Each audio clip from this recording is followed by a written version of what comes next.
Et j'ai faim de ouf là en plus. La prochaine fois je fais une vidéo genre ASMR et je mange des spaghettis.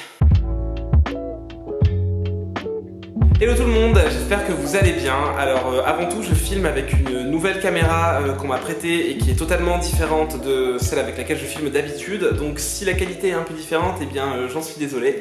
Mais voilà, la prochaine fois ça devrait être avec l'appareil habituel. Ah et puis aussi je m'excuse d'avance pour ma coupe de cheveux parce qu'aujourd'hui ça va vraiment pas du tout. Bon et puis sinon aujourd'hui j'ai changé un peu de mes habitudes parce que je vous filme une vidéo alors qu'on est lundi soir, il est genre 20 h. C'est pas du tout la même lumière que d'habitude mais j'espère que ça va le faire. Bref, tout ça pour vous dire que aujourd'hui c'était le lundi de Pentecôte, donc j'ai eu un long week-end de 3 jours et j'en ai profité pour lire 3 bouquins.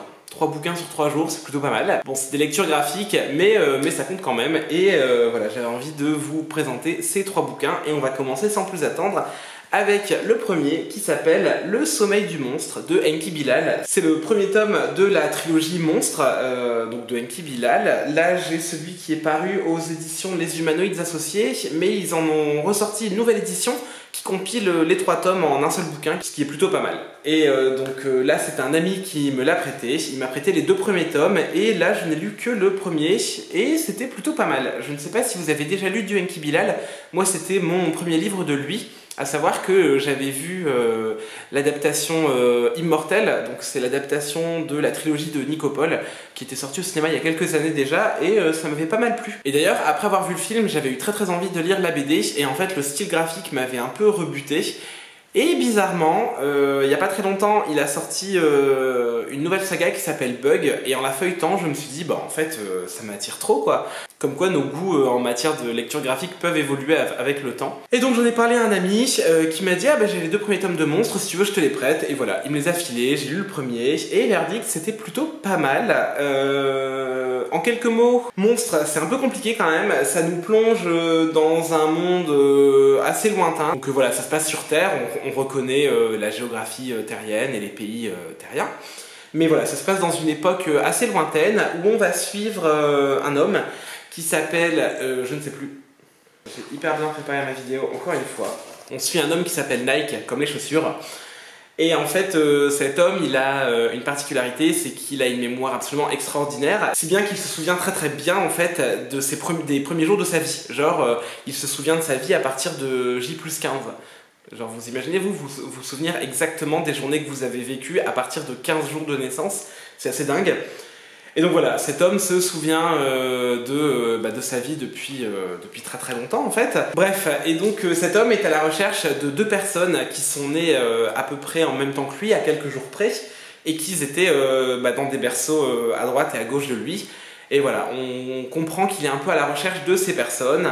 Et assez rapidement, Nike va être mêlé à une affaire mondiale, à une affaire de complot d'un ordre qui essaye de faire main basse sur l'histoire du monde pour l'effacer et donc pour faire entrer les humains dans une ère nouvelle, une ère sans passé.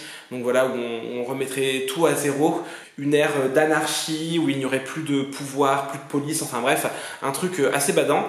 Et donc lui, il va être assez convoité par cette organisation parce que voilà, grâce à sa mémoire, eh bien, il peut être fauteur de troubles vis-à-vis de ce que eux veulent faire du monde.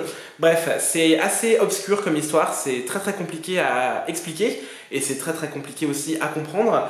Mais voilà, Enki Bilal, il a réussi à m'emporter dans son univers. Sa patte graphique, elle y est quand même pour beaucoup. Faut dire que les planches, elles sont assez spéciales, mais voilà, ça donne un charme, ça donne un côté très cyberpunk à cette BD, et voilà, ça m'a vraiment beaucoup plu. J'ai hâte de lire le second tome, je pense que j'aurai encore plus de réponses à mes questions. Et puis si je veux terminer la trilogie, eh bien, il faudra que je trouve un moyen de me faire prêter le 3e tome, parce que mon ami qui m'a prêté les 2 ici n'a pas le tome 3, mais voilà, ça m'a bien intrigué. Je peux pas donner un avis définitif sur la saga maintenant parce que j'ai pas encore tout lu, mais voilà, c'était intriguant, les choses se passent un petit peu vite, donc il y a des moments, le récit me perdait ou allait un peu trop vite pour moi, et voilà, je trouvais que ça s'enchaînait un peu trop vite. Voilà, je trouvais que ça s'enchaînait un peu trop vite et donc ça perdait un peu en crédibilité parfois, mais je pense que c'est une intention de l'auteur aussi de faire aller les choses très vite et de nous tenir en haleine. Donc on verra ce que ça donne pour la suite. Ensuite, j'ai lu une autre bande dessinée qu'on m'a prêtée et qui s'appelle L'Âge d'Or de Cyril Pedrosa et de Roxane Morey. C'est édité par Dupuis et ça me faisait de l'œil depuis des mois et des mois. Sauf que voilà, cette bande dessinée, elle est pas donnée. Et il y a pas très longtemps, en fait, j'en parlais avec une collègue de travail qui l'avait. Donc elle m'a dit, ah bah t'inquiète pas, je te la prête. Et donc voilà, elle me l'a ramenée. Je l'ai lu et résultat c'est horrible parce que je pense que je vais quand même me l'acheter parce que c'était genre beaucoup trop bien. Les planches sont juste somptueuses, genre dès qu'on ouvre le livre on est littéralement happé par son univers, par son histoire, genre dès la première planche je me suis dit ok, d'accord, j'ai très envie de l'acheter parce que c'est beaucoup trop beau et ça va, voilà, ça doit rester dans ma bibliothèque. Et au plus je le lisais et au plus j'ai aimé ça et en plus la fin m'a littéralement coupé la chic, genre j'étais là, bah non, ça peut pas se terminer comme ça en fait, je veux la suite maintenant. Et donc quand le tome 2 va sortir, eh bien clairement je pense que je vais pas avoir envie que ma collègue l'achète, le lise et ensuite me le prête, je vais certainement craquer et me l'offrir.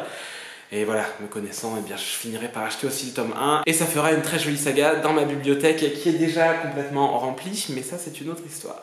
Au niveau de l'histoire de l'âge d'or, en fait, on se retrouve dans un pays assez médiéval où le roi meurt et donc il reste sa fille et son fils. Sa fille est l'aînée, donc c'est à elle d'avoir le trône.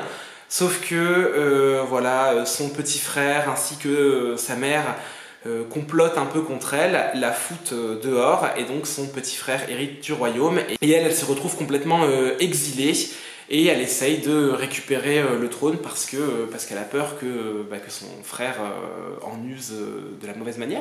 Bref, et en fait elle va partir à la recherche d'un ouvrage qui s'appelle L'Âge d'Or et qui dépeint un âge où les hommes étaient prospères, où les hommes étaient égaux, où les hommes vivaient bien, où les hommes ne souffraient pas de la faim et des rois despotiques, quoi. Enfin voilà, l'âge d'or, quoi. Et voilà, malgré elle, elle va un peu partir à la recherche de cet ouvrage. Pas directement, mais voilà, j'ai pas envie de trop en dire sur l'histoire parce qu'elle est assez bien ficelée, mais j'ai trouvé ça vraiment bien. Et voilà, la beauté des planches fait que dès les premières pages, on tombe sous le charme. Et c'est vraiment une BD très agréable à lire. Chaque planche, elle se déguste. Tout est magnifique, les couleurs sont incroyables. Et puis l'histoire est vraiment très bonne. Et voilà, ça a été un immense plaisir de le lire. Et j'ai juste beaucoup trop hâte de lire le volume 2. Je vous conseille vraiment de lire ce volume. Alors certes, il n'est pas donné. Donc si vous connaissez quelqu'un qui l'a et qui peut vous le prêter, eh bien empruntez-lui.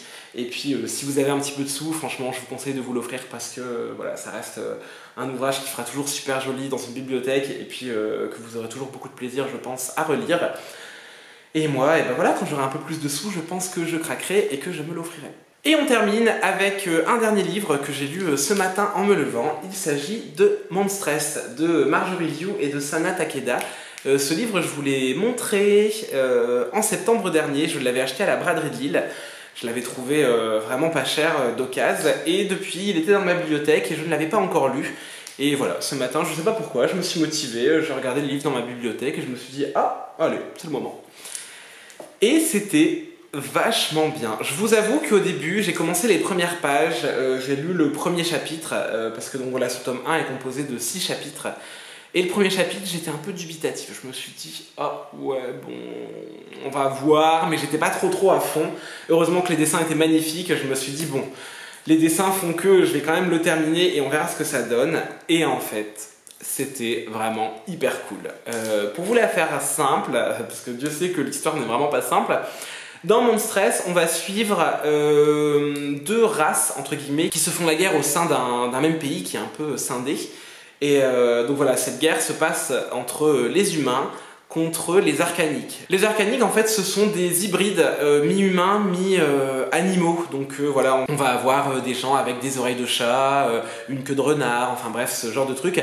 Il y a des degrés, donc il y a des arcaniques qui sont genre 100% animaux, mais qui restent humanoïdes. Et on a des arcaniques qui ressemblent comme deux gouttes d'eau à des humains, donc qui n'ont pas de signes animaliers sur eux. Et donc ces deux races se livrent une guerre sans merci et on comprend assez rapidement que chez les humains, il y a des genres de nonnes, des sorcières nonnes, qui se nourrissent d'arcaniques, genre qui les mangent vraiment pour gagner un peu en pouvoir. Et le livre commence où on va suivre Maïka de Milou, donc c'est celle qu'on voit sur la couverture. Et donc elle est capturée par des humains, et vu que c'est une arcanique 100% humaine, elle est vendue aux nonnes qui vont pouvoir la manger pour s'abreuver de son pouvoir. Sauf que Maïka est assez puissante, elle va réussir à se libérer, et on va se rendre compte qu'en fait elle s'est laissée capturer intentionnellement parce qu'elle veut se venger. Se venger de quoi, je vous laisse le découvrir. Mais voilà, ça m'a vraiment beaucoup plu. Ce que j'ai beaucoup aimé dans Mon Stress, c'est qu'en fait dans le premier chapitre je me suis senti complètement largué. Je me suis dit oulala, encore une BD super obscure où je vais rien comprendre, parce que voilà, ça n'a de sens que dans la tête de l'auteur, et bon ben je vais la lire parce que les dessins sont beaux. Et en fait, tout au long de ce premier tome, c'est un peu un tome d'apprentissage. On comprend petit à petit les règles de ce monde, les causes de la guerre, comment est-ce que les castes se sont séparées. Et franchement, j'ai trouvé ça hyper malin, hyper astucieux, et en plus, ce qui est super cool, c'est qu'on comprend l'univers sans qu'on nous l'explique vraiment bien. C'est par le biais de plusieurs dialogues et de petites cases de texte où on nous explique un peu l'univers, qu'on vient le comprendre, et franchement, j'ai vraiment eu cette sensation d'apprentissage de l'univers sans que ce soit hyper lourdingue. Et j'ai fermé ce tome 1 au final en ayant pratiquement tout compris, et j'ai juste beaucoup trop hâte de lire le second tome parce que voilà, entre les dessins magnifiques et cette intrigue qui est vraiment plutôt prenante, j'ai beaucoup trop hâte de savoir la suite. J'espère m'offrir le second tome assez rapidement, mais en même temps je me dis, est-ce que ce serait pas mal d'attendre le mois de septembre, la prochaine braderie de Lille, pour essayer de trouver le tome 2 d'occasion aussi. On verra bien, mais je suis quand même hyper impatient de savoir la suite, surtout que comme je vous le disais, l'histoire est vraiment géniale, mais les planches aussi. Et voilà, je pense que je vais m'arrêter là-dessus pour Mon Stress parce que j'ai pas trop envie d'en dire trop, mais j'espère que ça vous a donné envie de le découvrir. Bref, et bah là-dessus, je vais m'arrêter. J'espère que cette petite update lecture graphique, ça vous a plu. Perso, ça m'a vraiment plu de lire ces 3 livres d'affilée parce que à chaque fois, j'ai lu un bouquin avec une histoire mais complètement différente. Genre, aucun de ces livres n'a quelque chose en commun. Et en plus de ça, c'était vraiment 3 styles graphiques hyper différents. Et voilà, lire ces 3 livres d'affilée, moi ça m'a vraiment fait plaisir parce que chaque fois j'ai été embarqué dans des univers totalement différents. J'espère que je vous aurai donné envie de découvrir un de ces 3 univers, voire les 3. Parce qu'entre nous, on va pas se mentir, les lectures graphiques c'est pas donné, donc parfois faut faire des choix. Bref, j'espère que cette vidéo elle vous aura plu. Là-dessus, moi je vais vous laisser parce que la lumière est définitivement en train de partir et j'ai bien peur que cette vidéo soit un petit peu sombre. Là-dessus, je vous souhaite de très bonnes lectures et on se retrouve très bientôt dans une prochaine vidéo. Ciao!